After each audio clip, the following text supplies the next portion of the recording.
तो कोई अपनी हैवानियत और अपनी भूख के चलते किस हद तक जा सकता है। आज हम ऐसे एक दरिंदे आदमी के बारे में बात करेंगे जो ना कि एक सीरियल किलर था, बल्कि वो एक रेपिस्ट, चाइल्ड मोलेस्टर और कैनिबल भी था, जिसकी सच्ची कहानी सुनकर किसी की रूह कांप जाएगी। तो आज हम बात करने वाले हैं एल्बर्ट फिश की, जिसका जन्म वाशिंगटन में मई 19, 1870 को हुआ था। एल्बर्ट फिश का असली नाम हैमिल्टन हॉवर्ड फिश था, लेकिन उसकी हैवानियत की वजह से एल्बर्ट को the Gray Man, Werewolf of Wysteria, Brooklyn Vampire, Moon Maniac और द बुगीमैन नाम दिया गया था। एल्बर्ट के पिता उसकी माँ से उम्र में काफ़ी ज़्यादा बड़े थे, मतलब कि वो अपनी वाइफ से 43 ईयर बड़ा था, और अपने 3 भाई बहनों में से एल्बर्ट सबसे बड़ा भाई था। एल्बर्ट की पूरी फैमिली ही मेंटली बीमार थी, जिस कारण से एल्बर्ट को भी मानसिक बीमारी जेनेटिकली हो गई थी। एल्बर्ट के अंकल मैनियक थे और एल्बर्ट का एक भाई मेंटल हॉस्पिटल में एडमिट था, और एल्बर्ट की सिस्टर को तो मेंटल एफ्लिक्शन था, और एल्बर्ट की माँ को भी हेलुसिनेशन आया करते थे। अब फिर कुछ सालों के बाद में अपने हैमिल्टन हॉवर्ड नाम को बदलकर उसने एल्बर्ट रख लिया, और एल्बर्ट नाम उसके एक मरे हुए भाई का ही था। अब 1875 को एल्बर्ट के फादर की मौत के बाद उसकी माँ इस मेंटल हालत में अपने बेटे एल्बर्ट को संभाल नहीं पा रही थी, तो एल्बर्ट की माँ ने एल्बर्ट को एक ऑर्फनेज में ही छोड़ दिया था, और उस ऑर्फनेज में बच्चों के साथ में बहुत ही ज़्यादा बुरा बिहेव किया जाता था। बच्चों को टीचर्स और सीनियर मारा पीटा करते थे, और वे उन्हें एब्यूज़ भी करते थे, जिस वजह से एल्बर्ट की मानसिक हालत और भी ज़्यादा बिगड़ गई थी। लेकिन फिर धीरे धीरे उनकी मारपीट और दर्द देने में एल्बर्ट को अब मजा आने लगा था। 1880 में एल्बर्ट की माँ को गवर्नमेंट जॉब मिल गई थी, और वो अपने बेटे एल्बर्ट को ऑर्फनेज से वापस अपने घर ले आई थी। तो अब घर आने के बाद में ईयर 1882 में 12 साल की उम्र में एल्बर्ट ने एक टीनेज लड़के से सेक्सुअल रिलेशनशिप बनाए, और उसने उसके साथ में मिलकर यूरिन को पीना, इंसान की गंदगी खाना और वैसे काम करना चालू कर दिए थे। और साथ ही वो पब्लिक स्विमिंग पूल में जाकर वहाँ के नेकेड लड़कों को चुप चुप कर देखा करता था। यहाँ तक कि जिन औरतों का एड्रेस न्यूज़पेपर या मैगजीन में आया करता था, उन एड्रेस पर एल्बर्ट सेक्सुअल बातों को लिखकर भेजा करता था। अब बात आती है 1819 की, जब एल्बर्ट की उम्र 20 साल हो गई थी और एल्बर्ट न्यूयॉर्क शिफ्ट हो गया था। फिर एक दिन वहाँ पर उसने 14 साल के एक टीनेज लड़के से दोस्ती कर ली, और उसने उस लड़के का रेप भी किया, और उसने उसे एब्यूज करके उसे बुरी तरीके से मोलेस्ट किया। 1898 को एल्बर्ट की माँ ने उसकी शादी एना मेरी से करवा दी, जो कि एल्बर्ट से 9 साल छोटी थी, और एल्बर्ट और एना के 1-2 नहीं बल्कि 6 बच्चे हुए। अब इसी दौरान 1910 आते आते विल्मिंगटन में एल्बर्ट अपने एक बॉयफ्रेंड थॉमस को एक फार्म हाउस में लेकर गया, और वहाँ पर दोनों ने सेक्सुअल रिलेशनशिप बनाया, मतलब कि एल्बर्ट एक गे था। और फिर एल्बर्ट ने थॉमस को 2 हफ्तों तक वहाँ पर बांध कर रखा, और उसने बुरी तरीके से टॉर्चर भी किया। लेकिन इतना ही नहीं, उसने थॉमस का आधा प्राइवेट पार्ट भी काट दिया था, और पकड़े जाने के डर से एल्बर्ट ने थॉमस को जान से नहीं मारा। थॉमस जब भी दर्द में चिल्लाता था तो एल्बर्ट को और ज़्यादा मजा आया करता था, और तब एल्बर्ट थॉमस को और बुरी तरीके से मारा पीटा करता था। तो अब घर वापस आने से पहले एल्बर्ट ने $10 थॉमस के पास रखे, और उसको वो किस करके पहली ट्रेन से घर वापस आ गया। और थॉमस का इसके बाद में क्या हुआ ये आज तक किसी को भी नहीं पता है। फिर 1917 में एल्बर्ट के पागलपन की वजह से एना ने एल्बर्ट को छोड़ दिया, और उसने जॉन स्टॉप नाम के एक आदमी से शादी कर ली, और वो अकेले ही एल्बर्ट के 6 बच्चों को संभालने लगी। फिर वाइफ को छोड़ देने के बाद में एल्बर्ट अब अकेला पड़ गया था, और अकेलेपन में उसका पागलपन और भी ज़्यादा बढ़ता गया। एल्बर्ट की लगी हुई बेल्ट से खुद को मार करता था, और खुद को दूसरी चीज़ों से चोट पहुंचाता था। एल्बर्ट को खुद को दर्द देखकर बहुत मजा आता था। 1919 में जॉर्ज टाउन में एल्बर्ट ने एक डिसेबल लड़के को बुरी तरीके से मॉलेस्ट करके उसे टॉर्चर किया, और उसने उसे मार डाला। 1924 में स्टेटन आइलैंड में एल्बर्ट ने फ्रांसिस नाम के एक 9 साल के बच्चे को किडनैप किया, और जंगल में ले जाकर फ्रांसिस को उसने सेक्सुअली अब्यूज करा, और टॉर्चर करके उसका गला घोटकर उसे भी मार डाला। लेकिन इतना ही नहीं, उसने उसका पेट और एक पैर को काट दिया, और फिर उसे एक पेड़ पर लटका दिया। फिर कुछ दिनों के बाद में पुलिस को फ्रांसिस की लाश मिली, और फ्रांसिस के लेफ्ट पैर का पूरा मांस गायब था। अब फिर 11 फरवरी 1927 में ब्रुकलिन में 3 साल के बच्चे बिली को एल्बर्ट ने किडनैप करके एक सुनसान घर में ले गया।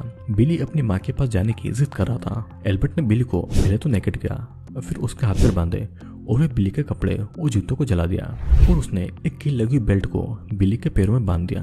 बिली के पैरों से खून निकल रहा था, और फिर एल्बर्ट ने बिली के कान और नाक को काट दिए। बिली की आंखें भी उसने निकाल ली, और बिली दर्द से चिल्ला रहा था, और छोटे बच्चे का दर्द देखकर एल्बर्ट को अब मजा आ रहा था। और फिर इसके कुछ ही देर के बाद में बहुत ही भयानक तरीके से बिली की मौत हो गई। एल्बर्ट ने एक चाकू से बिली का पेट काटा, और उसने खून भी पिया। फिर बिली के कुछ मांस को एल्बर्ट ने ओवन में रोस्ट किया और उसने बिली के कानों का सूप भी बनाया। बिली के फेस और पेट के मांस को उसने अनियन, कैरेट और नमक और पेपर के साथ में मिलाकर उसकी डिश बनाई और उसने उस डिश को खा लिया। और उसने बिली की बाकी की बॉडी को रोस्ट करके उसकी ग्रेवी बनाकर उसने 4 दिनों तक उसे खाई। बिली की डेड बॉडी आज तक नहीं मिली थी, और मिलती भी किससे, क्योंकि एल्बर्ट उसे खा गया था। और तो और बिली ने एल्बर्ट को कैसे खाया था उसने उसकी पूरी रेसिपी लिख कर रखी हुई थी, और एल्बर्ट के मुताबिक बिली का टेस्ट बहुत ही ज़्यादा स्वीट था। फिर 6 फरवरी 1930 को वाटरलू में एल्बर्ट ने एस्टेरा विल्कोक्स से शादी कर ली, लेकिन शादी के 1 हफ्ते के बाद ही दोनों का डिवोर्स हो गया।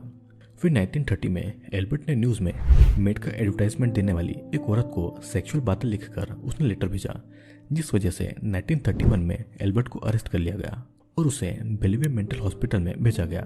लेकिन कुछ ही दिनों के बाद में उसे वहाँ से छोड़ भी दिया गया था। अब साल आया 1928 का, जहाँ पर एल्बर्ट को न्यूज़पेपर से बट फैमिली का एड्रेस मिला, जिसका बेटा एडवर्ड जॉब ढूंढ रहा था। एल्बर्ट बट की फैमिली के घर पर एक किसान बनकर गया था और उसने अपना नाम उन्हें फ्रैंक बताया था। एल्बर्ट ने बट फैमिली से दोस्ती की और सभी को एल्बर्ट एक अच्छा इंसान लगा था। फिर एल्बर्ट की नज़र उनकी बेटी ग्रेस पर गई और एल्बर्ट ग्रेस को शिकार करने का प्लान बनाने लगा। फिर एल्बर्ट ने बट फैमिली के सामने एक कहानी बनाई कि वो यहाँ पर अपनी भतीजे की बर्थडे पार्टी पर आया है और उसकी भतीजी ग्रेस की उम्र की ही है। तो एल्बर्ट उन दोनों की दोस्ती करवाने के लिए ग्रेस को पार्टी में ले जाने की बात करता है और ग्रेस की फैमिली भी इस बात को मान जाती है। एल्बर्ट ग्रेस को एक अपेंडेंट घर में ले जाता है और वहाँ पर ग्रेस को वो टॉर्चर करके उसका मर्डर करता है और उसे मार डालता है और वो ग्रेस का मांस भी खा जाता है। अब नवंबर 1934 को ग्रेस के पेरेंट को एक लेटर मिलता है, जहाँ पर ग्रेस के साथ क्या क्या हुआ था वो सब लिखा हुआ था। और उस लेटर में ये लिखा हुआ था कि वो ग्रेस को एक अपेंडेंट घर में ले गया और उसने वहाँ पर ग्रेस को बाहर ही रुकने को कहा।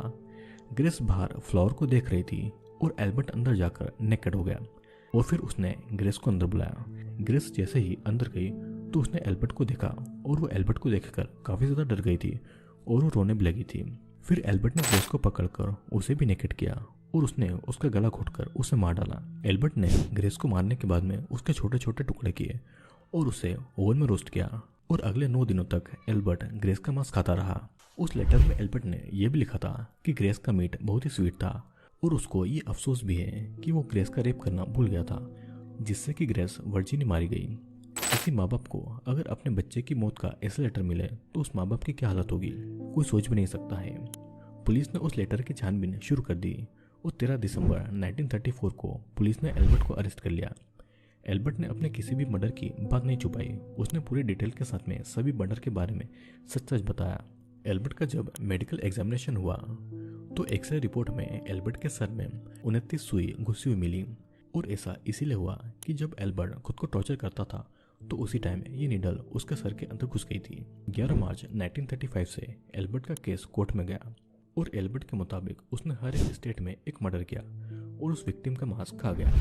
एल्बर्ट ने करीब 100 से ज़्यादा लोगों के मर्डर किए थे। एल्बर्ट हमेशा से ही मेंटली डिसेबल, कमजोर अफ्रीकन अमेरिकन बच्चों और गरीब बच्चों को अपनी बातों में फंसाकर उनके साथ में ये घिनौना काम किया करता था। एल्बर्ट हमेशा से ही ये सोचता था कि उसे भगवान ने भेजा है कि वो धरती पर जाए और इन बेकार बच्चों को मार डाले, और इसी के चलते कोर्ट में एल्बर्ट ने कभी भी ये नहीं माना कि उसकी कोई भी गलती है। एल्बर्ट के केस को स्टडी कर रहे एक जज ने एल्बर्ट को इलेक्ट्रोक्यूशन की सजा सुनाई दी, मतलब कि एक इलेक्ट्रिक चेयर पर बैठाकर एल्बर्ट को मौत की सजा दी जाने वाली थी। फिर 16 जनवरी 1936 को 11:06 पर एल्बर्ट को इलेक्ट्रिक चेयर पर बैठाया गया और एल्बर्ट ने कहा कि उसने कभी भी इलेक्ट्रिक का पेन महसूस नहीं किया है। वो दुखी नहीं बल्कि खुश है कि उसको इस तरीके की सज़ा मिल रही है, क्योंकि उसे इस टॉर्चर में अब मजा आने वाला था। लेकिन सिर्फ 3 मिनट के अंदर ही इलेक्ट्रोकर्शन से 65 साल के एल्बर्ट की मौत हो गई। और मरने के पहले भी एल्बर्ट यही कह गया था कि उसको छोटे बच्चे खाना बहुत ही पसंद है, क्योंकि छोटे बच्चों का मीट कुछ ज़्यादा ही स्वीट और टेस्टी होता है। अपने हर एक मर्डर के बाद में उस विक्टिम का मीट एल्बर्ट कैसे पकाया करता था, उसकी एल्बर्ट के पास एक पूरी की पूरी रेसिपी बुक थी। अपने काम की वजह से एल्बर्ट हमेशा ही अलग अलग जगह पर रहा करता था, तो इसीलिए वो इतने सालों तक पकड़ा नहीं गया और किसी ने सोचा भी नहीं था कि एल्बर्ट जैसा आदमी ऐसा घिनौना काम कर सकता है। तो दोस्तों, ये थी एल्बर्ट फिश की कहानी। मैं आशा करता हूँ कि आपको ये कहानी ज़रूर पसंद आई होगी। तो अगर आपको ऐसे ही थ्रिलिंग और हॉरर स्टोरी सुनना पसंद है तो हमारे चैनल को सब्सक्राइब जरूर कर लेना, क्योंकि मैं जल्दी ही आपके लिए एक और इंटरेस्टिंग स्टोरी लेकर आने वाला हूँ। तो अब मैं आपसे